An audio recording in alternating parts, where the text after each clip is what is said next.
Welcome back to the Blue Review, the Big CY, Clinton Yates, Greg Bergman, and as always, the Blue Review is presented by Los Angeles International Airport, where changes are arriving daily to help reduce traffic, save travelers time, and transform the travel experience. You know what I want to transform, Clinton Yates? I want to transform Coors Field, because this is something that happens every single time. Once per series at Coors Field, everything just goes to the wayside, and you're just going to have some crazy game. And that's what happened last night. They lose 9-8, but home runs, balls going everywhere. It's just a mess in Coors Field. Yeah, don't love that park when it comes to how the Dodgers play. I don't know if you've ever been there, but it doesn't feel any different physically. It just plays different. That's why it's so tricky. It's not like you're like short of breath or anything like that. It's just all of a sudden a ball that you think is going to go 350 actually goes 375 over your head or whatever it may be. A couple of interesting things in this game. Again, the bullpen has been lights out for a week. We'll give it that. But, you know, when you set things up the way that they did, they just didn't have it on the road against the Rockies. I thought one play that was really interesting was Mookie in right field. Ball gets hit somewhere between center and left.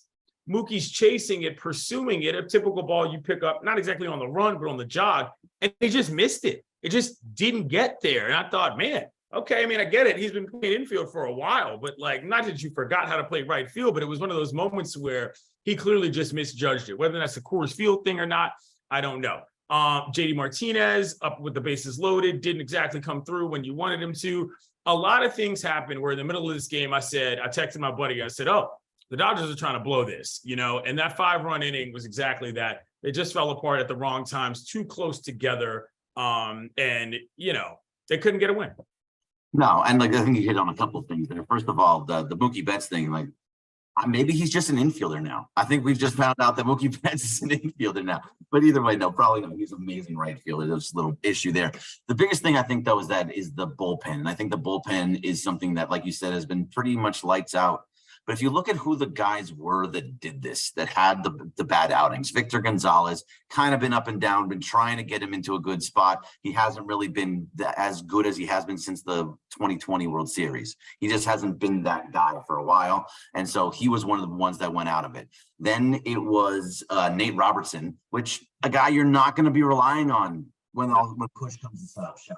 So I think this was just one of those bullpen games of guys in the bullpen that we're not going to be seeing too much of in a month, 2 months down the line. These are guys that probably maybe Victor, but he hasn't even been all that great. So I think you're going to start, especially when guys like Daniel Hudson comes back, which seems to be right on the precipice of.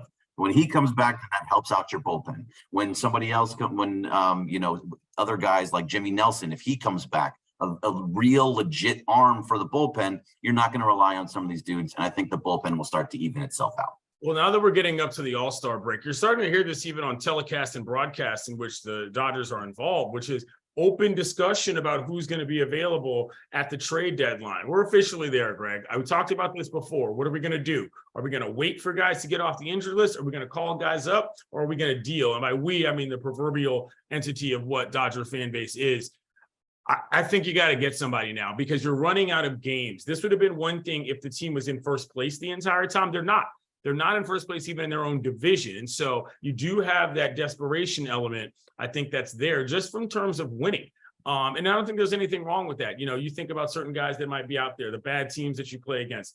I don't know, the White Sox. If any of these teams in either central division start to sort of fall apart and fall away from the possibility of getting to the top, you got to start looking at their arm barns and their starting staffs to say, hey, we might be able to offer you something for a guy that can help us in the late run. And that might be just to get to the playoffs, Gregory. That might not be something that you're setting up because you think you're going to be playing in October and maybe even November. So, yeah, I think the goals are set for the Dodger front office right now based on performance, not based on judgment, not based on ceiling, just based on what the team needs at this moment is clearly going to need for the better part of the season.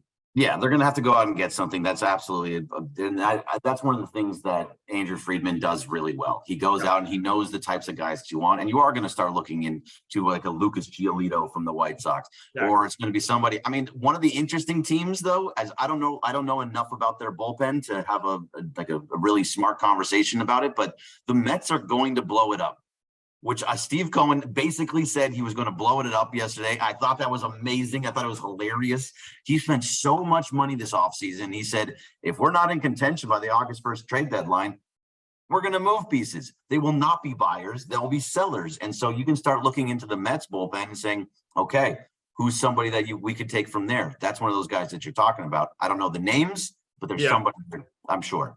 That presser, by the way, was unbelievable. He went through all that and then brought a puppy into the media room just to make people forget what was happening on the field with their team. Genius move out of Cohen. Couple of quick shout outs I want to give before we get out of here. 1 second. Sorry. Just with the Steve Cohen thing.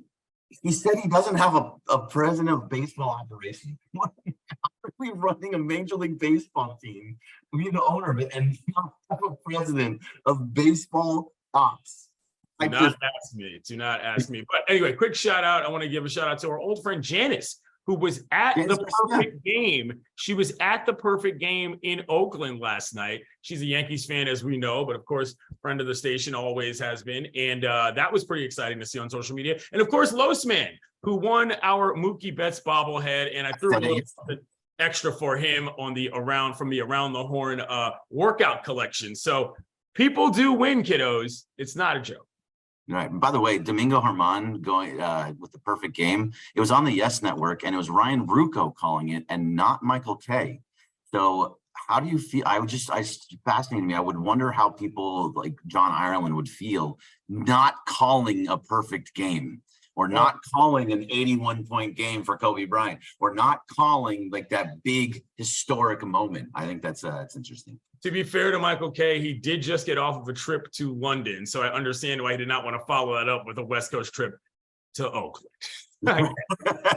No, look, I understand it. It just happened to be bad timing. Anyway, that'll do it for the Blue Review. Thank you, CY. Thank you, LAX, and we'll talk to you tomorrow.